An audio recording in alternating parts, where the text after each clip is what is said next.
Hi friends, this is Susie, your Candy Crush guru, here to help you solve the puzzle of level 3162, where we have 48 moves to clear out 73 jelly and collect 2 ingredients. The dispensers are here off to the side, and I've got to get them down, looks like through a portal, through this portal, and then collected down here. So basically I've got to get rid of all the cake bombs, which I would have to do anyway. There's jelly underneath. I've got a very generous 48 moves on this board, but I've also got ticking time bombs, and I've got a lot of licorice, some of it wrapped up in these sugar chests, so I'm going to have to try to collect sugar keys. Ticking time bombs set at 13. That seems manageable as long as I can keep everything kind of in the open. I don't see any licorice dispensers, so hopefully when I'm done with this licorice, I'm done with this licorice. Although sometimes I miss a dispenser. So, no, I still don't see one. There we go. We're getting these guys opened. The more we open it, the more we can deal with this licorice, the more likely we can get to these cake bombs. And the problem is the cake bombs, a lot of the portions of the cake bomb are facing the wrong direction for us. I mean, they're off to the side where there's no ingredient here that we can match up. I do see this, and I like it. And I do see that I've got ticking time bombs that are a bit dangerous. I'm just kind of playing around a bit to see if I can get better things. What if I were to make a wrapped candy? It would just all explode kind of in a crazy fashion. That doesn't work well. I'm going to take this out, and now I'm going to focus on getting this gone. If I can get this gone. I might have left that a bit too long. What do you think? Yeah, probably. The best I can hope for is that I get some crazy cascading thing that happens. So if that's the case, I need to blow things up, right? Blowing things up will, there we go, give me the best result in trying to get those crazy cascades to occur.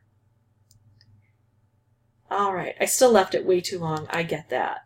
That was, divine intervention that allowed me to take that out. Okay, so now I can make a stripe along here. The conveyor belt helps me reach to the top. I still have a lot of work to do. I could make a wrapped. I think striped might be better on this board. I'm not too worried about the licorice that's in here, because I've got a lot of cake bombs that I have to set off. And as I set them off, they're going to remove layers of things. Oh my. So how can I get that matched with this or something similar? I don't know, but I like this setup here too. Okay. So, what if I could get 2 color bombs together? So now what this is going to do is it's going to remove a layer of everything. So it's going to take these away, and it's going to take this away. It's going to take all but one section of this. Basically what it does is, for every one of these quadrants on these cake bombs, it will remove one. So it'll remove one of these and one of these. It'll leave 2 of these behind. It'll remove this one of these, and one of these. It'll remove... Oh, wait, these are in different quadrants. It might take out this whole thing. We'll see. And it's also going to remove that licorice, so that licorice is no longer in the way. And now I've got more space on the board to deal with things because I've got 4 cake bombs gone with that one move. So I'm so glad that I really examined the board, which is tough for me to do because I have this very mild learning disability called dyscalculia, which means that I'm not very good with numbers. It's like dyslexia, but with numbers. And as a result, I tend to ignore numbers. And I can really get myself into trouble because these candies are all numbers. Look at what I'm doing here. And because these candies, there are so many candies with numbers, I tend to ignore them. Oh no, I didn't want that to happen. And now the ingredients are a bit in the way. I can't reach over here. Well, let's see if I can get something else happening here.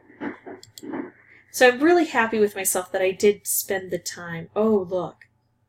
Alright, so this is beautiful, and I would have loved to have used it, but this is just as handy. It'll take out something from this quadrant, and something from this quadrant, something from here, something from here. So even though I have to forego the use of those color bombs on this board, it doesn't matter. Look what happened. Now I'll just have the residue of whichever cake bomb is left, and the ingredients all resolved themselves. and there was only one layer, so I was able to get it done without any trouble on my first playthrough with 20 moves left. So guess what? I thought that was fun. I didn't know that I would like it as much because I tend to get really bored on the levels that have a lot of moves. But I only had to play through it once and I didn't have to use all the moves. So that one worked out kind of perfectly for me, and I hope the same kind of success and luck for you. Now there was a little bit of luck involved in this, there usually is, but remember that there is some strategy. You really have to look for those patterns to show up. Even if it's tough for you, it's tough for me too. Like I said, with the numbers, I tend to ignore those and that can get me into trouble. But the more you focus, the better you'll be able to overcome those problems of not being able to see those patterns. And hopefully you'll get this done very quickly. If this was helpful, I'd ask that you consider liking and subscribing. If you have any questions or comments, please put those below and I'll try to respond as quickly as I can. And as always, thanks for watching.